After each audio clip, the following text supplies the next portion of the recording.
Hello and welcome to the Darkside. We are so glad that you can join us today or that you're watching this back in your own time. We are really happy that you continue to choose us here on the Darkside. We know that it can take a little while to love us, but it's okay. Welcome to the dark side. Well, today, as you know, the storm has vacation. So I have the privilege of having another guest host. Isn't it exciting? Well, long time friend of the show and good person that we've known for many years who's joining us today is Daniel Holder, and he has a long and varied career in doing all sorts of things incredibly interesting. We had him on for a show before where we talked about the work that he's doing now in the Black Jesus Project. So without further ado, welcome our guest host. Hey, how you doing? Glad how to be you here. doing? Right, I just need to send something, I believe. So 1 second, let me see if I can make it work. Man, I just realized Multitasking at its best. I was supposed to be wearing my Black Jesus Project t-shirt, but I don't think I am. No, I don't think you are. I'll be honest with you. That's your Black Jesus t-shirt.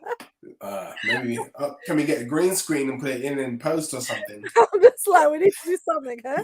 What is going on here? What is happening? I'm trying to share with you something, and apparently I just can't load anything. It's just no problem. 1 second, I've got it. Where is it? Oh no, I'm gonna have to share it a different way. I'm sorry. All right, so anyway, tell me. Don't worry about it. What's happening in the world where you are at the moment? What is going on in your neck of the woods?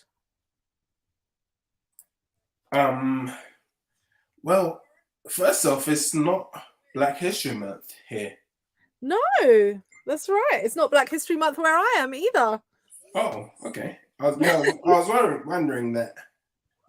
No, so basically in the USA where you guys are based, obviously, Black History Month is in February because the birthday of Frederick Douglass and Abraham Lincoln happened to be in February. Yes. And so they decided that because there are lots of birthdays of people who had to do with the abolition of the slave trade, we should have it in February. In the Netherlands, they don't even have a Black History Month. What they have been doing recently is a Black Appreciation Month. So you mean they don't have a Black History Month yet? And on that note, some other things today. Well, they don't. We've lived in the Netherlands for a few years now, and I've asked the question because I work in different circles and I've met different people and I've gone to different conferences, and the work that we do with anti-racism, of course, means that you get to meet a lot of people, and the question comes up about Black History Month and what people are doing, but it's only just kind of gathering momentum here in the Netherlands. It's not really got anything behind it yet, which I find interesting because the question that they have is it even necessary in the 21st century? I know the UK and the US and South Africa and Germany, they have the history of African Americans, and it's almost like, yeah, you guys get it because we've done things to you, but the Netherlands hasn't been caught. Well, the Netherlands is an interesting case. So it is a colonial power, and it was a very successful colonial power, and it has a very difficult relationship with its former colonies. There is still friction in some places. There's still discomfort. If you are here in the Netherlands, you will find that they are still developing language around racism, and they actually have at the universities here set up to look at the development of language surrounding anti-racism work. So what does it mean? Because they still don't have good terms for how they describe ethnicities. They have terms they have used historically, some of which have had to be banned within the last few years even. So you're talking about This is a country still very much at the beginning stages of reckoning with its historic challenges. You know, it was one of the last countries to give up slavery, but even in giving up slavery, it still took the same approach that everyone else did, which was, we're going to stop slavery, but you're not free for at least another 10 years because we need you to work that out. We need to fix stuff before you can be free, and so on and so forth. So having Black History Month here it's an interesting challenge. On the flip side of that, of course, they're more apologetic. Okay. So we've had apologies from mayors of local cities who have benefited financially from the slave trade. And so, of course, those would be the major ports. You know, we're water-based countries as the UK is, but, you know, the port-based side. So Rotterdam, Amsterdam have all issued apologies because their wealth, of course, is built on ships, and the ships were carrying humans. And therefore... and the ships were carrying the things that they stole from said humans. So there's that. There is also the fact that the museums here, some of which have made apologies, but of course no restoration of goods has gone back the other direction, and apologies have been issued. But, you know, it's all very new, I would say. It's still within the developmental stages of the fight. And it's quite interesting because coming as an outsider... So, you know, I grew up in a period where my mum was very much interested and studied history, and she studied American history, and she studied the slave trade. And I grew up reading Marcus Garvey and Malcolm X and all of those guys. So for me, I've had that backdrop, and then to live through, you know, if you're my generation, we've lived through some our I'm not much for a move. No. I'm trying to not have you be alone. But, you know, we lived through some of these massive developments in the Equalities Acts. These came in our lifetime. Yes. You know, we got rights in our lifetime. And, you know, Black History Month is one of those things that we got within our lifetime. It didn't exist before, and then it did. And wow, look at that. We suddenly get to celebrate something in education. And then to come to a country which is behind that discussion.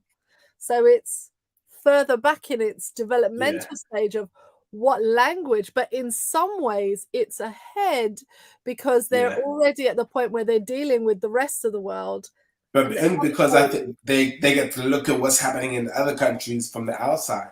Right. I do have a question for you, but I feel like I rush you into the subject, so I'll let you go back and introduce it. But then I'll That's true. We could just jump right in. So for those of you that are watching along, today's show is obviously going to be on Black History Month. We're discussing it because it came up. It is Black History Month in the UK. Both of us are from, tenuously, we would say, the UK, and have a long history there. So as I was looking through this week's million news stories, and there were some really awful things that happened, and there's some really great things that happened, but there's a lot of awful things that happened, most of which happened at the Tory conference party for the UK. Sorry to anyone who lives there. We apologize that you have to go through that, but, you know, whatever, you voted. That's all I can really say. When we looked at all of that, the thing that struck me is really random. So I was on Sainsbury's website. They sent me an email, and I clicked on the link, and it said, we're celebrating Black History Month. And I thought, Sainsbury's are celebrating. Now, for those of you that don't know, Sainsbury's is a supermarket chain. I'm sure it's the same for any supermarket chain. I'm just using this one as an example. I'm in no way promoting them. But it said, click on the link, and we're celebrating Black History Month. And how we are doing this is we have asked our Black and brown colleagues to give us recipes from their cultures that they could share with us so we can share them with you. And with it comes a story about how they smelled fried bake on a Sunday morning when it was cooking, or how their mum would make, you know, cuckoo and flying fish, or whatever the recipe was. Okay. And I was looking at it and I thought, it's Black History Month, and we're celebrating it with recipes from your staff members. Not Black Grocery Month, Black History. I was like, is this what our ancestors died for? is this the hill we're going to die on? Is this what it is? And, this isn't unusual. We had the recent celebration of Juneteenth. Now, Juneteenth, for those of you in the American diaspora, of course, you will have a different reaction to that. And when it came out as a national holiday, companies launched Juneteenth ice cream, Juneteenth, Happy Meals, whatever, right? They launched all of these things. There was huge backlash that's not what Juneteenth is about.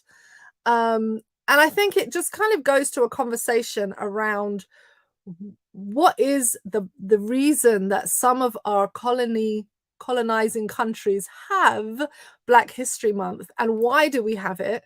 And is it really serving the purpose that it should be? Now, for those of our astute listeners, you will know that we did a show way back in season 1 or 2, can't remember which one now, with Dr. Kay Trail.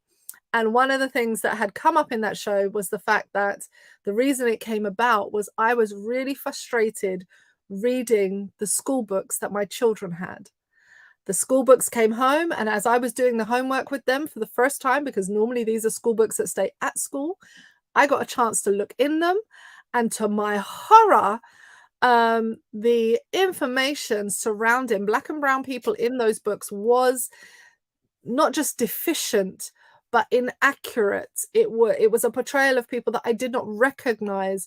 It was destructive, if I'm being honest, and systematically racist, because if this is the information that goes to the entire population at the age of 8, 9, 10, then you can see the systemic issues that come out. So then comes a question over Black History Month. And so I put it out there, and Daniel very kindly said he would come on and chat with me about Black History Month because, Black Jesus Project, Black History Month, why not? I'm Black too.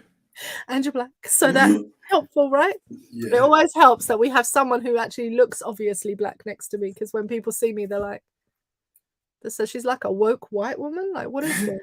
I'm vouching for you. Right, that's it. So she's one of us. She's one of us, really, honestly. If you see a mama, serious, she's one of us. That's what it is. Yeah, my cousin said to me, you really, really didn't take any of your mother's color, huh? None. Not even a little bit? Like, you just couldn't take some of it? I was like, I don't know, ask Jesus. Take it to Jesus, sister. Take it to Jesus. But anyway, so I have a number of questions for myself that I'm working through, and maybe you've got some thoughts on it. But there's a couple of things that I really wanted to touch on. One is, why do we have Black History Month? And so I've got a little history that I can go through with that. What does it look like to progress beyond Black History Month? I also have a question, because I listen to some young people discussing Black History Month, some young advocates, and they were trashing it as the worst thing ever, and they were trashing those who had advocated for it, and they were saying, this is just nonsense. And it occurred to me that for all of our advocating from my generation and beyond, older than me, for all of the work that we've done over the years, one of the things that we've really had difficulty doing is educating those who come after us about why we do what we do. And listen to them trash something that has been like a hiding place, a safe place, if you will, for people of color, particularly when I was growing up. Black History Month turned my neighborhood upside down. It was great. It was like a really great celebration month, and the bookstores all went absolutely crazy for it, libraries, everything. It was really kind of painful to hear young people saying, what kind of rubbish is this? We're not trying to advocate for having something separate. We needed to do something X, Y, and Z. This is nothing, and it was useless, and so on and so forth. And I was listening to these very articulate, very educated doctors, if you will, young people who really just hated it. And I was like, oh, just me then. Just me who likes Black History Month. Okay. As a former child, I must attest that children and young people are not always the smartest of people. Well, maybe, I don't know. But I guess they can state their opinion. Well, Well, I had to hold it. You know, sometimes you have to hear the thing that's painful to hold and say, okay, what is it? So I guess my first question for you today is, what's your relationship to Black History Month? Because now you've lived in two countries where it's very different. I feel like the UK Black History Month is very academic exercise to a certain degree, whereas I find that when you listen to the USA, it comes across slightly differently. So what's your relationship? Yeah, good. I like the question. I'm going to weave in my question I had for you back. My relationship, there's two perspectives. Well, there's way more than two, but there's two perspectives that I looked at. There's the UK Black History Month, you know, that was started by Akiaba Ade Sibo, and I may be saying his name wrong, and if I am, please correct me. And then there's the US Black History Month started by Dr. Carter J. Woodson, and they're looking at two different perspectives. And I find even when I was in the UK, my mom was from North Carolina, so I was always reading, you know, civil rights books. Like my kids, they're always reading Ruby Bridges, Booker T. Washington.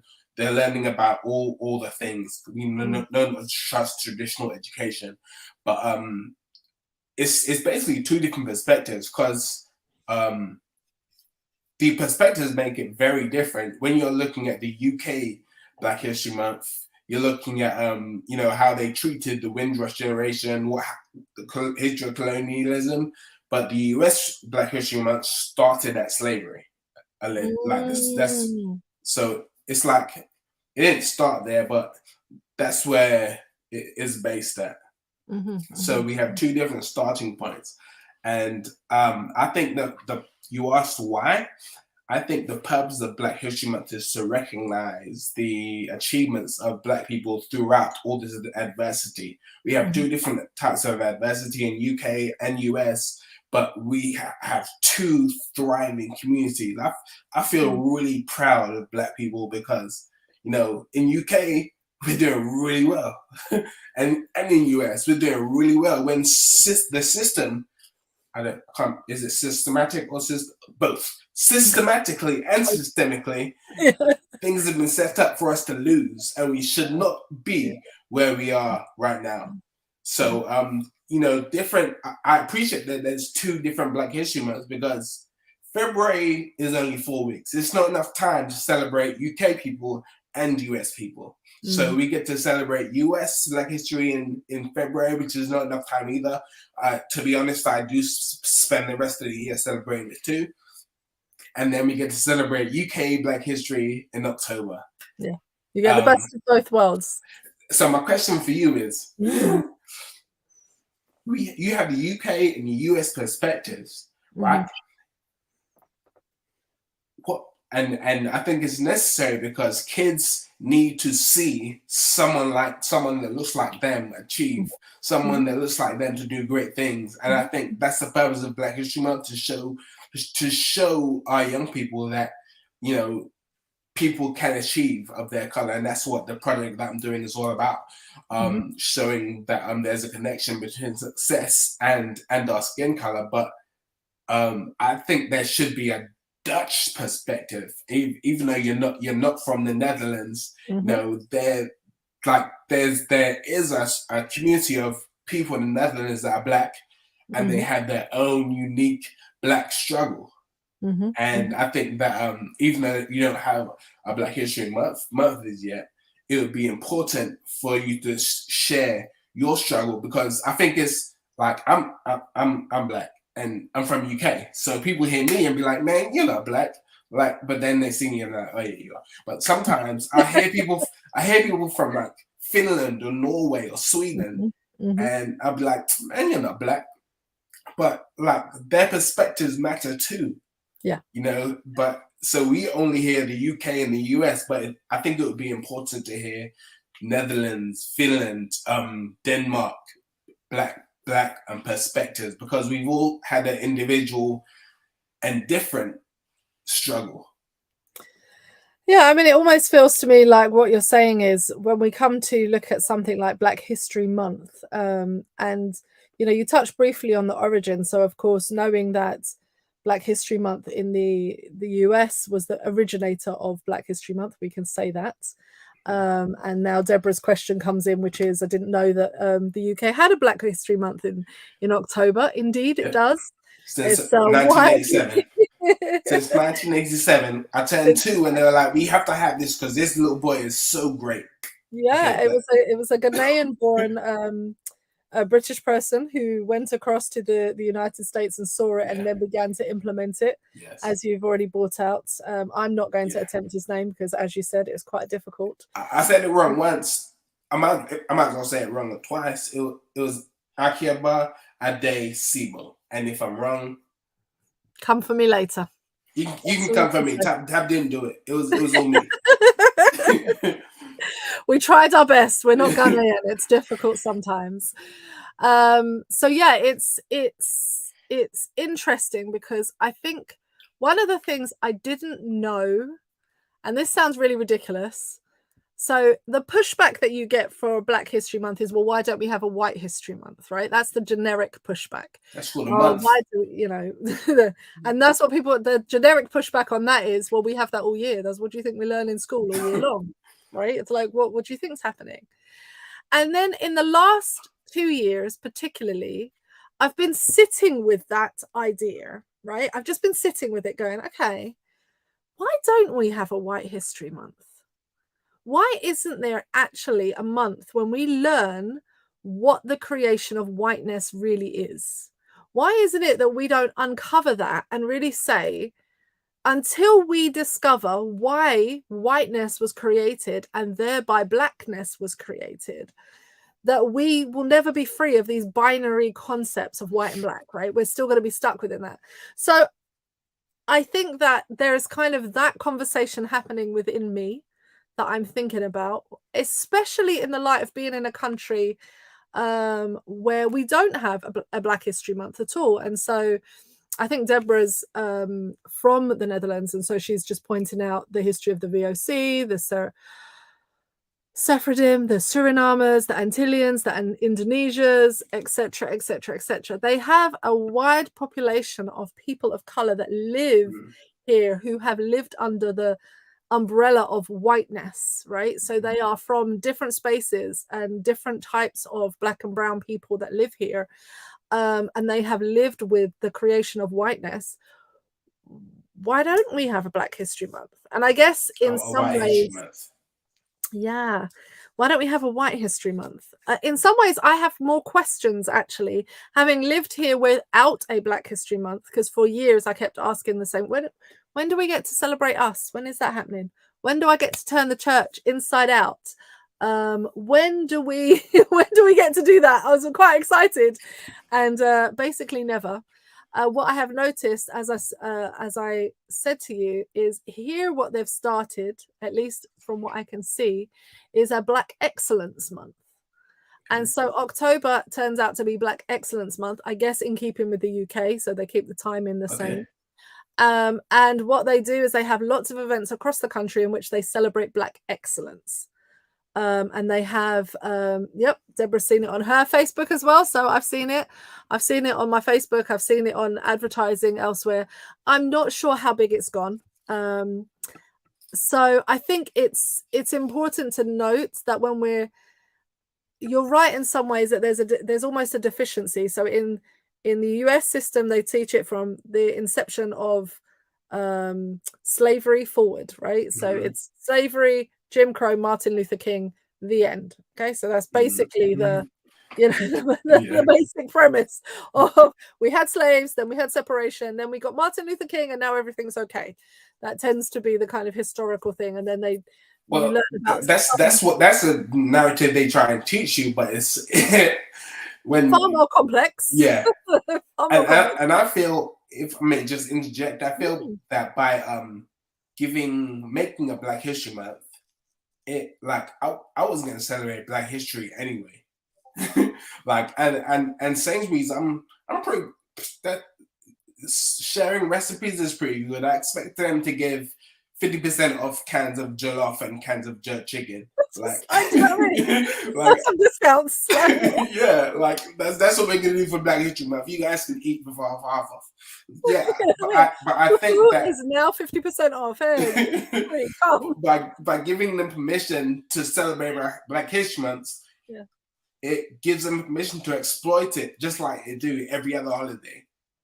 Yes. Like they go from Halloween to Christmas to Easter to now they're just gonna put Juneteenth and Black History Month in their rotation, and they're gonna exploit our holiday, and we're going to ignore them because we're busy celebrating. But we've given them permission to celebrate because we wanted a free day off of school, whatever. Yeah, yeah, I think that's what that's and that's why, you know, I agree with the young people, you know, but also there's two sides to every story. You know, they do it. You're talking about the people that are exploiting it, but we should be talking about how we're going to use it positively. And I think is necessary. Like, but the thing is, some kid, there's one black little girl, a little boy, who's only going to see Black history from that right perspective. So they may not have a mom and dad that's going to give her Ruby Bridges books and read with them Booker T. Washington books. They may only see what they learned from Black History Month. Then that is important too. Yeah, I think it's interesting. I think that Black History Month was meant to be on both sides of the the pond, on both continents. It's meant to be something that actually started a conversation about the way that we educate people within schools, history books, etc. And it was meant to upset that rhythm and say, well, if in this month you have to tell the truth about why we have Black people, right? But you can lie the rest of the year. So in this month, if you have to tell the truth, then surely you need to start adjusting the rest of the books. Yes. You need to start adjusting the stuff the rest of the year long. In fact, what I think we have seen within the US system, particularly in the southern states, within the Dutch system particularly, and I can't speak to all European countries, but you see it in some, is this doubling down on really negative stereotypes within the generalized education that you're seeing. And so you end up looking into a child's, textbooks for geography. And you're like, well, why do they have pictures of homeless looking Africans? What is the purpose of this? What are you actually telling the child? Because during Black History Month, of course, what you see is Black excellence. You see the overcoming, you see all the positive sides. And it's almost as if it gave the education system a free pass on saying, okay, but during the rest of the year, we're just going to teach our usual trash. And in fact, we're going to double down and make it worse so that when you go to teach Black history, what you're then doing is you're having to overcome an incredible stereotype. And everything you're celebrating is seen as the exception and not the rule. I think is problematic. It ignores it speaks to Black excellence and celebrates it, but it ignores Black struggle. Right. It doesn't ignores the pathway to get to that excellence. Right, absolutely. Let's see, we've had a comment come in.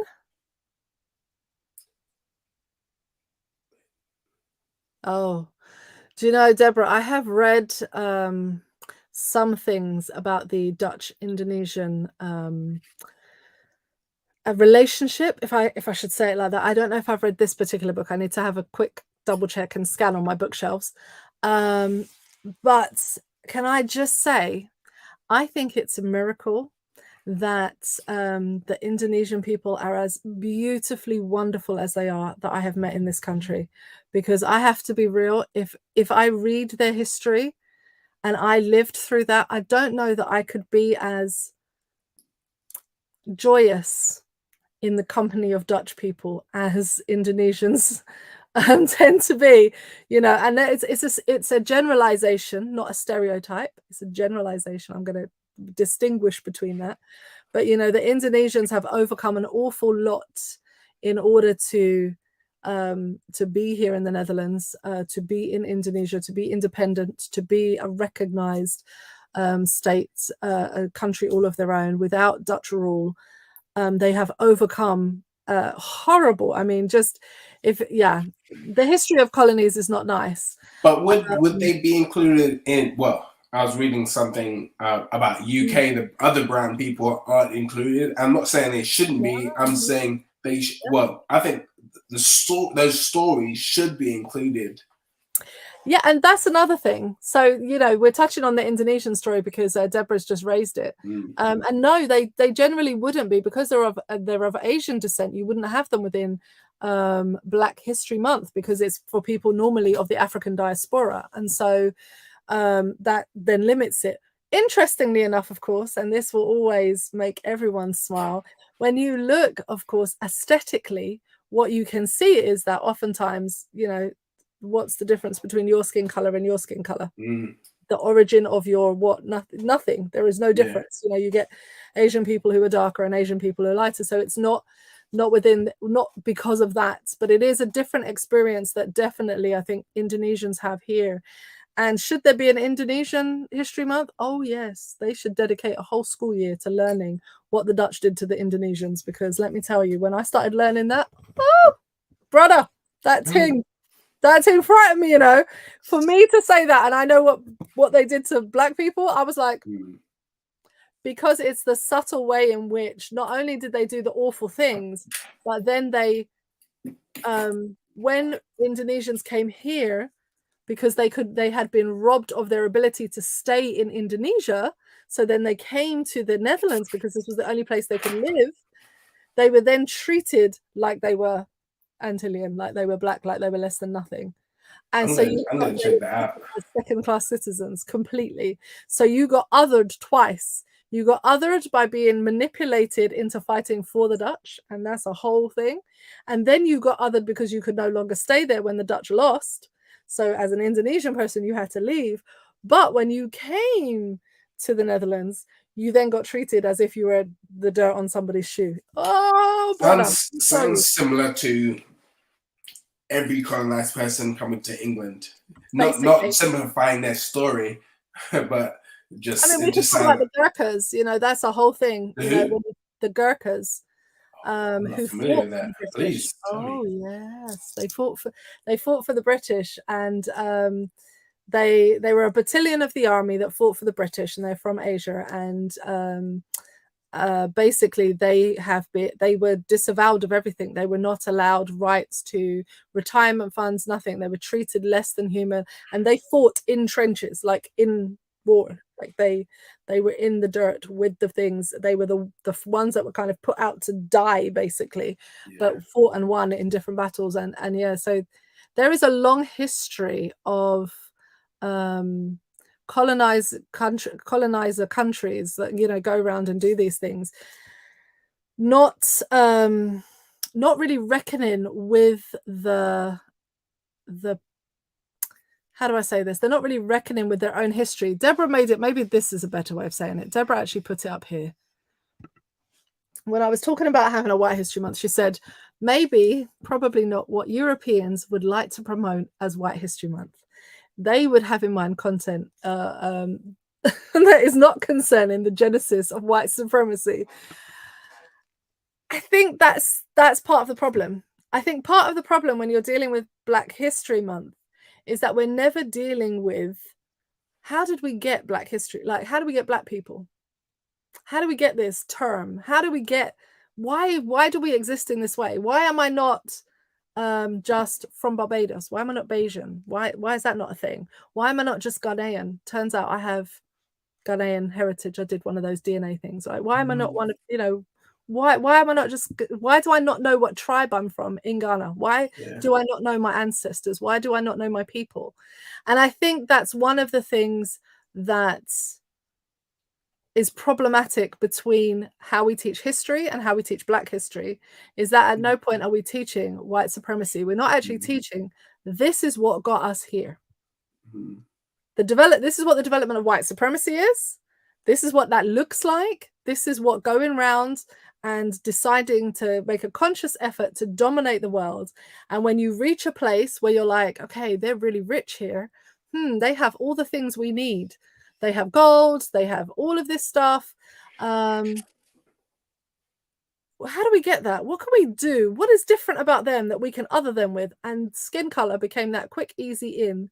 And There you have the creation of white and black. And once you've got that creation, how do we other them to the point that they become less than human and we can feel okay in our Christian roots or in our faith-based ideas or in our profiteering ideas that we do this. Now, it turns out that I have a little guest. This hasn't happened before. So one little guest is coming. It was bound to happen sometime. It's sometime, right? All right. What's wrong? Okay, lie down. It's good. Someone's missing Daddy. Daddy's on vacation. Someone's missing Daddy. It's just Mummy talking. Well, okay. I think that it's necessary. What you were saying is like, unless you document, you articulate what the cause of a problem is, you're bound to repeat it.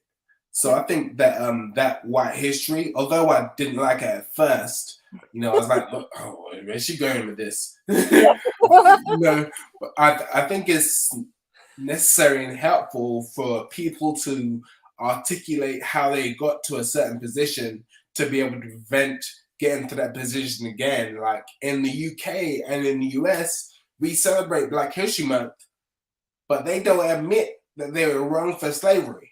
They don't admit that they were wrong for the slave trade. You're never going to catch the UK apologizing for anything like that. It's a shame what happened to Black people, and when we catch who did it to them, we'll let you know, okay? Yeah. So, and until they admit the steps they took in the wrong direction, I think they're bound to repeat it. And the sad thing is that I think when they repeat it, they're going to get a lot of people that look like us to join in repeating it with them to someone else, because they'll just be glad to be in the team doing the pressing and not on the butt end of the oppression. And so on that note, we had Brexit, right? And that was exactly what it was, right? Yeah. It was people who looked like us who were then saying, oh, we don't want those people coming over and stealing our jobs. Mm-hmm. And the horrifying thing, I mean, I've never been so horrified, but to hear, you know, people within my own community who know what we've lived through, who are still experiencing the fallout from the Windrush generation, who are still experiencing those problems, you know, the horror of hearing some of them turn around and say, oh, well, you know, we have to come out of Europe because there's too many of those people coming here. Those people? What people? What people? What are you talking about? You know, the horror of actually seeing people who really clearly have been able to be brainwashed into believing that joining is better than dismantling. For me, that's problematic, right? It's as you say, it's like, what are we doing right now? It was the same for us during the Trump time. Like, you'll see a Black person on TV and be like, oh yeah, they're gonna say something that makes sense, and then they're like, oh, but I think Black people, we have the choice to be stupid or smart too. And yeah, there is that. And I think that's they have every right to choose to not acknowledge the truth. I don't like it and advocate for it, but I believe that's their right. Yeah. So Deborah's heard of the Gurkhas too. So just so you know, that's how you spell Gurkha when you want to look up the history. They're a special troop from the army that served for the British government in World War II. And it's a fascinating story, fascinating history. Do you know whose dad was a Gurkha? Joanna Lumley. So she has a whole book that she's written, history. Anyway, actress out of the UK. Her dad is a Gurkha. So there's that. In order to rule the minds of the disenfranchised people, you have to indoctrinate them out of their history and heritage, wipe out their memory and replace it with edited versions of global history. Now, this is a really important point. So, you know, the question is, do you think Black History Month actually goes any way to undoing this? No. Oh. So I think it's all we can do to try. Okay. But if someone's like, for example, let's say I'm Black and I don't agree with like Black people's stuff, Like I've already decided that in my mind. Like, Right. like you're not going to convince anyone of a different of any difference just by telling them that. Like people are already going to say fake news. This is not actually what happened. Like I think that everyone that's convinced is already convinced. I think the purpose of this Black History Month is for the children. Right. The children are their minds are open and they're willing to learn. And to be honest, the old person that's convinced, they're gonna die anyway. So the more important part is educating the children who are going to be our future. So I think that's the purpose of Black History Month, to educate our children. Yeah, I mean, I think it's a really interesting point that you bring up about the generational aspects of education and history, and understanding, you know, what does it mean to actually deal with somebody who's already lived their life and already has their mind made up versus their children. So while this person may have lived their life and had their mind up, their children now go to school. And could Black History Month, be it October, February, or whenever it is in your particular region, could that do something to actually educate, help, empower those younger voices to seek information? But if it does that, does Black History Month then need to move to being more holistic? Are there so, you know, I have another question, which is, have you ever seen good resources that have come into schools? You're now a parent, you went to a school yourself. Have you seen good resources that have come into schools in which you celebrate Black History Month in a careful and studied way? I don't rely on schools for my education. Another dark side subject. I have this thing called Amazon, which I don't really agree with. I don't propose to support Amazon, but yeah, they sell books and I buy them, and yeah, I like to, like, literally, like my daughter's always got a Ruby Bridges book in her backpack. I'm reading my daughter's the book, a book about Booker T. Washington. The other one's randomly reading Martin Luther King on any given day. Like I'm really proud of the way like my kids go about educating themselves. And my daughter's always said to me, like, Dad, if I just buy books and read them, can I not go to college? Because they're gonna do the same thing anyway. I'm like, yo, you know what? You're right. You could just buy books and educate yourself. So yeah, I'm really, I've never relied on I live in Alabama. So you're in the South. You're not just in the dark side. You were in literal dark side. I mean, there's no lights here. All this is artificial. So yeah, I've never relied on the education here is terrible. When I say terrible, if I'm because I'm in Alabama, I'd probably spell it wrong. It's it's horrible here. It's one of those. It's one of those ones. Yeah. Quite interesting. I mean, so let me tell you, my daughter came here yesterday, right? They had geography. So we're looking at her geography paperwork from school, and she's written on her paper that Africa is Europe, and her teacher marked it correctly. Oh! So we had a whole lesson on the places in the world. I'm like, you've been to these places. There's no need for you to get them wrong. Like when you like, you aren't like the kids in your school. We're gonna go to these places, and then you're gonna be able to tell stories about each one of them. Like, because yeah, education is outside of those 8 hours a day. That 8 to 3. Education should happen on the weekend. You know, when you go home, it should be life. Yeah. So I'm trying I think that's quite I mean, in some ways what you're saying is 100% true and wonderful that you're able to do that. And at the same time, it's quite disturbing that we've come to a place where for people of color across the world, you know, world majority people, you're a world majority, but if you live in a country where you're a minority as a world majority person, that you cannot rely on the education system to actually educate you. And so therefore you have to turn yourself inside out, that the child who's wasting 8 hours a day in the classroom to get what exactly, because they're not going to get the education that is necessary to help them to develop a good sense of self. I mean, Deborah raises an interesting point about homeschooling, but that's actually a challenge, as I've been learning out there in the States, because the homeschooling is generally done by extreme white evangelical people who believe they want to come out of the system, and so there's a lot of that being led in the education system for the homeschooling curriculums as well. The problem is homeschooling is done by me because it's my home, and them kids be rattling your patience in a way. I feel like kids are genetically modified to get on your last nerve first. And you have to have the patience.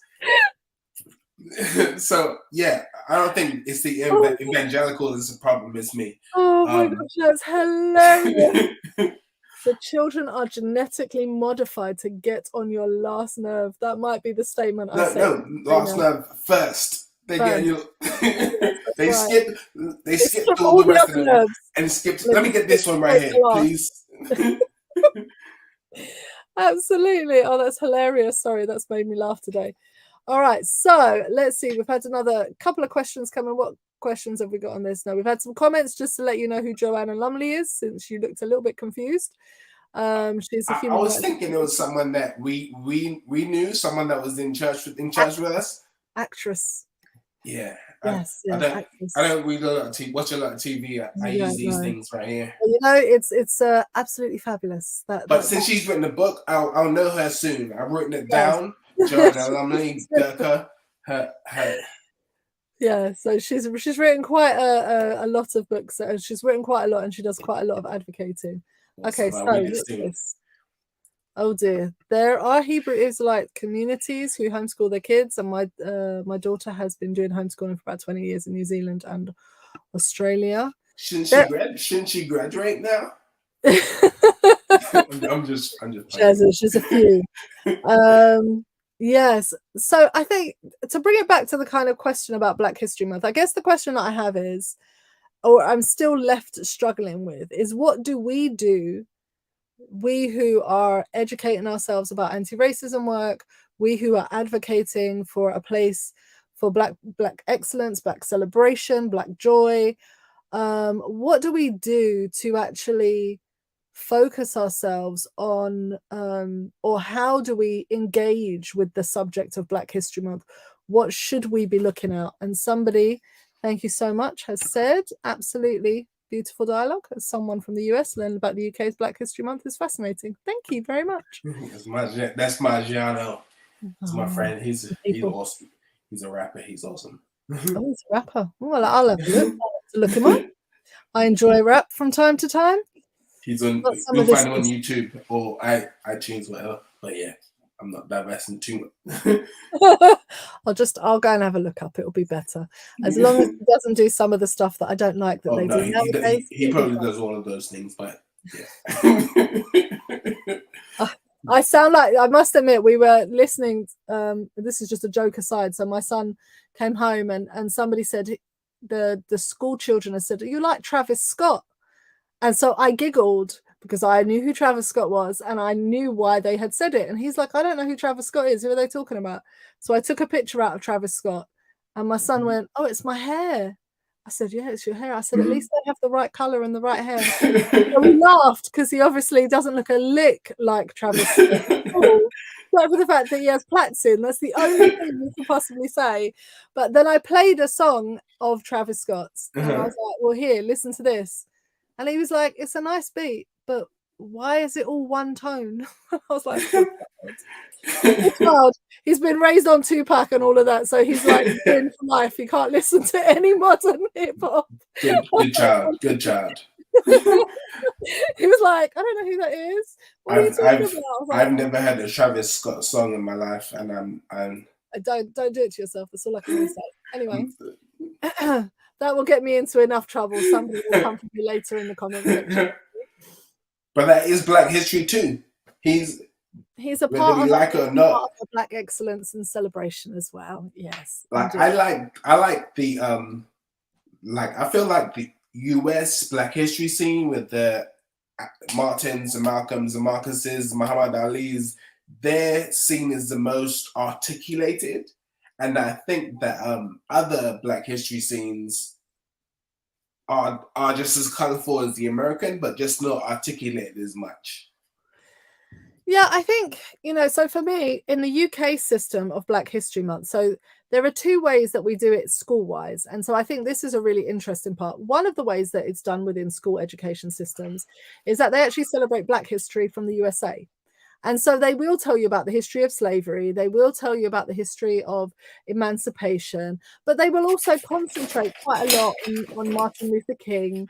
They'll concentrate quite a lot on how that the freedom, the civil rights movements, and they'll come with some of the big hitting names from within the USA system, which actually doesn't help when on our doorsteps we have people like Benjamin Zephaniah and others who were pioneers, Fluella Benjamin, all of these people who were pioneers within the Black community within the UK, who were also doing this work of civil rights, marching, through poetry, through all of these things. And so you don't hear as much. So that's one tract where it becomes very Americanized, yes, where the voices that are amplified are actually not British voices or not people from the Caribbean, because of course within the UK you're talking about having African diaspora people, but they come from within the African diaspora, but they come from different places. So you would often find people that are either British, so they've been slaves and then freed, so they've been there many millennia, and then you have those who are who are from the colonies, so from the islands, Barbados, Jamaica, St. Lucia, and so on and so forth. But then you also have kind of not a new wave, but you also have those who are directly coming from the African continent. And so instead of amplifying the Black voices within the UK and amplifying the work that has been done, because of course we have brought in law after law after law to get the Equal Rights Act in, and to get Race Relations Act in, and to get all of those things were put in place, and it brought up so much. What you find is that in your classroom, what you're learning about are not the pioneers of the Black community or the African diaspora from within the UK. You're learning about them from the US, but the US didn't have any bearing on who was marching in the streets in the UK. They weren't there in Liverpool when there were workers who were overturning and were marching and were boycotting and were doing the work in Liverpool. They weren't there in Portsmouth when they were doing it. Those are all of the ports that we have. And so I think there's a real need to have a real hard look at what are we celebrating during this month. Not to say that a UK person should not celebrate the achievements of the African diaspora in the USA. Of course, that's wonderful, but not at the expense of missing out for your own children seeing people from their own community who have won awards, who have been implementing the Race Relations Act, who have brought about amendments that have included people from all different kinds of backgrounds. And that work that has been done by so many amazing people in the UK is somehow being drowned out to this generic idea that there is one type of Black monolith or Black experience, which is slavery to freedom, and then we're all fine. When the reality is so much more nuanced and so different than that. And I think for me, that's a frustration when looking at Black History Month in the UK. Obviously can't speak to the USA, but you did raise this point that in the USA and in the UK, we also don't get an understanding of how it works around Europe. And around the world. And around the world, if I got Black History Month and then the next month was African History Month, and then I got to learn about each country every year. So we just took a different country. There are 52. We'd be going for my lifetime. But hey, I would at the end of the year feel much more educated about the peoples, the groups, and all of that within those experiences. I think that those local stories need to be told, you know, from Bristol, Portsmouth, Liverpool, you know, like when I came to the States, I came to Alabama, but I had always been reading the civil rights stories from over here. So when I came here, I was anxious to visit the places I had just read about. But they have those same stories in all the places that I've walked in London too. Absolutely. So I think that it's important that we tell, like in the Bible, it says, tell these stories to your children, you know, and like to teach them that we were slaves in Egypt. Like, I think that we know that we're slaves, but to teach them about their past and their history. So it's important for us to tell the stories of our localities, not to be drowned out by the big fancy American, you know, box office presentations. And I thought for a second, I zoned out. I zoned back in when you said Ben. I was like, oh, please don't say Ben Carson. But like, yeah, Benjamin Zephaniah. But also like the people like Ben Carson and Kanye, like they are the black people. Like, I think they illustrate that we as black people can do things too. Whoever tries to choose to see or violence, choose intelligence or ignorance. Like, I mean, you got to open the can of worms, like as we were rounding up the show with Kanye West. Did you see that White Lives Matter nonsense that he put on the fashion runway? Yeah, I see Kanye West and Ben Carson all the time, and I realize that they are just wanting attention, and this is how they've gotten attention, by doing things like this. So I just don't give them any of mine, because I haven't got the brain power.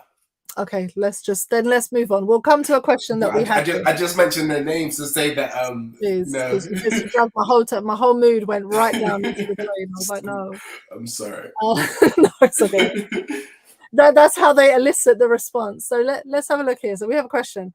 So I may have missed, but are there any UK Black history figures, leaders? Are there any MLKs in the UK per se? Yes, 100%. That's a good question. 100% there are. So really great question. I'm not sure why my computer keeps doing something silly every time I press. There are a number of historical figures which fought for the freedom of people, and it's interesting because when you say such as MLK, one of the things that really strikes me, particularly when you study Black history from a different period. So I started studying Black history in the 80s, right? So when you start studying Black history in the 80s, the books that I read the most of were Marcus Garvey, Malcolm X. Those tended to be the ones I gravitated towards. And Martin Luther King came in kind of a distant 20th or something. He wasn't on for some reason he didn't, like, I knew who he was, and obviously you know all the famous things, and I've got a number of his books here on the shelves. I've done his reading. But when I was younger, what appealed to me were Marcus Garvey from the diaspora. So he's from the Caribbean, and he's talking about going back to Africa. You know, you've got all of these kinds of different authors. You know, you've got Malcolm X doing these journeys, really revolutionary. That's what really appealed to me. Okay. What is interesting in asking the question about are there any MLKs or, you know, similar type leaders is this is very cultural. For the USA, appearances and how we present ourselves is really important. So, of course, the kind of more razzle-dazzle speaks, and the more charismatic speaks to that culture.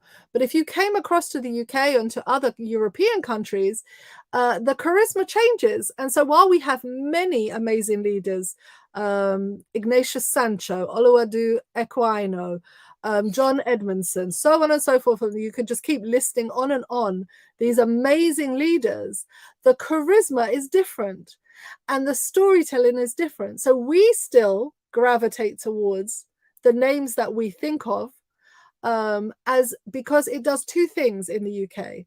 And so this is really important for us to, I think, recognize. One is it others where the problem is. And so they promote the idea of Martin Luther King, Malcolm X, and those leaders out in the States because you are othering the problem. The problem is American, it's not ours. Look at those great people who had to overcome this awful, terrible thing. Look what they did. Aren't they amazing? Because by doing that, you're inadvertently telling those who live in the UK, not your problem. Not your circus, not your monkeys. Nothing to do with you, right? It's not your issue. Look at what happened over there. That happened to those people. So even though you as a Black person are looking in the mirror going, no, same problem. UK birthed America. You had my people come from slaves.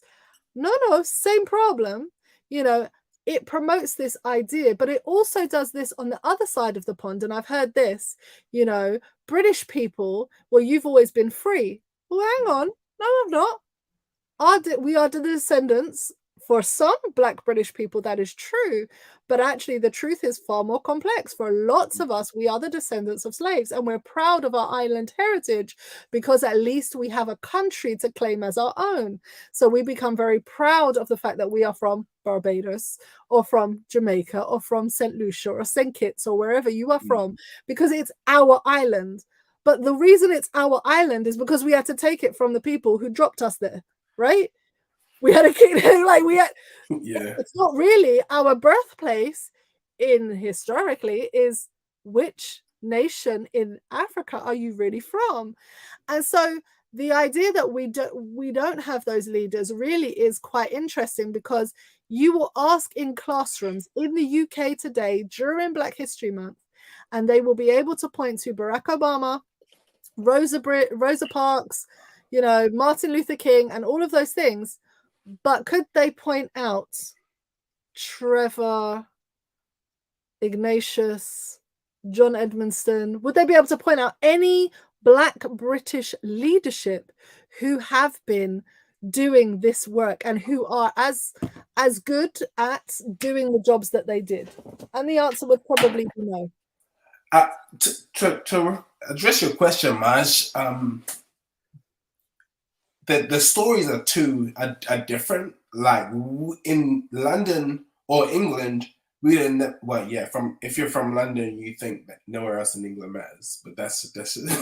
But in England, the stories are very different. We would have never been able to pull off a Montgomery bus boycott in England. We were, so the struggles are very, very different. And they had the Liverpool bus boycotts. They did do the bus boycott. They did? It's very different, yeah. Oh, well, but that's what I mean. Interesting, isn't it? I have to research that. Thanks you. This is what's so frustrating about the UK Black History Month. There is such a rich history there. But when you said Oloda Equiano, I did give you the Kanye Ben Carson look. because I've read and reread his his autobiography, and I just read this book called The Delectable Negro, and it's it's interesting. But this book I read. Have you read Colors? Yeah. I found that very interesting, and I found it to be a very good history book, given the UK perspective. And I would say that it's a book that you would enjoy, Maj, and it would give you insight to the difference between, because I feel like we in the UK benefited from the Martin Luther King, the Malcolm X's, the Marcus Garveys, the Bob Marleys. Even though they were on different sides of the world, we could see what was going on, and we were watching and cheering for their struggle, even though it was years after they died.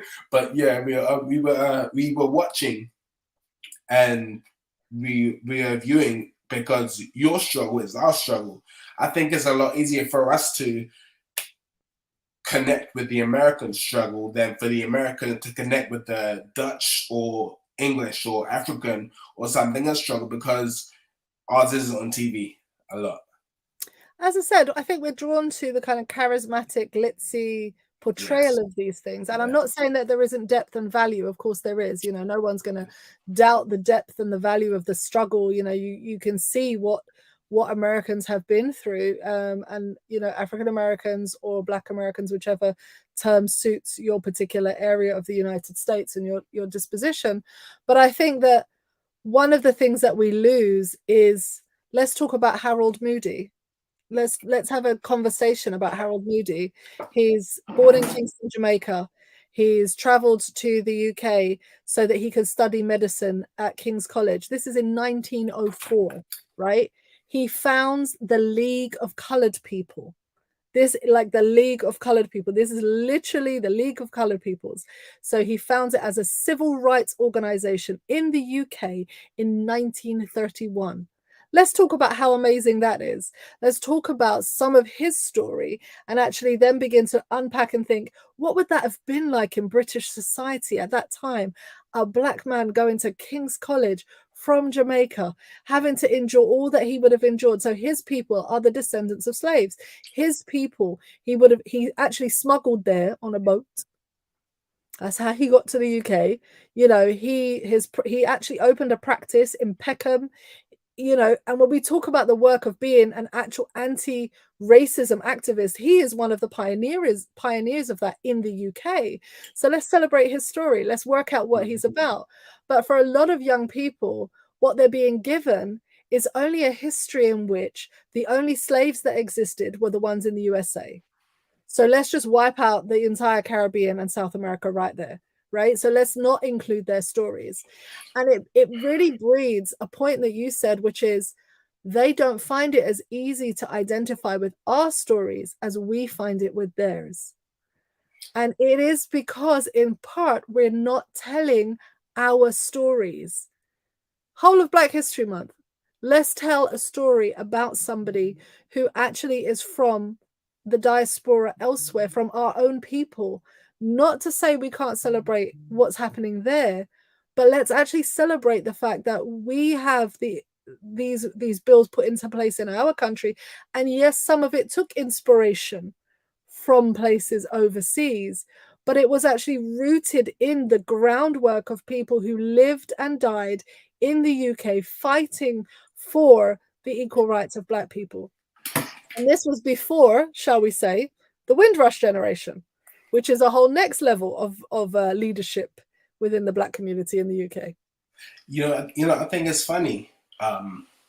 Just like, you know, in the Bible, it talks about beware when you have to run to the hills, and you know, and theology teaches us that we're still waiting on the time of trouble. And like, I cringe when I hear Black people say we're waiting for the time of trouble. I'm like, the time of trouble been came. Like, you haven't heard of the Maroons, you haven't heard of the Gullah Islands in South Carolina. The time of trouble has been here for us.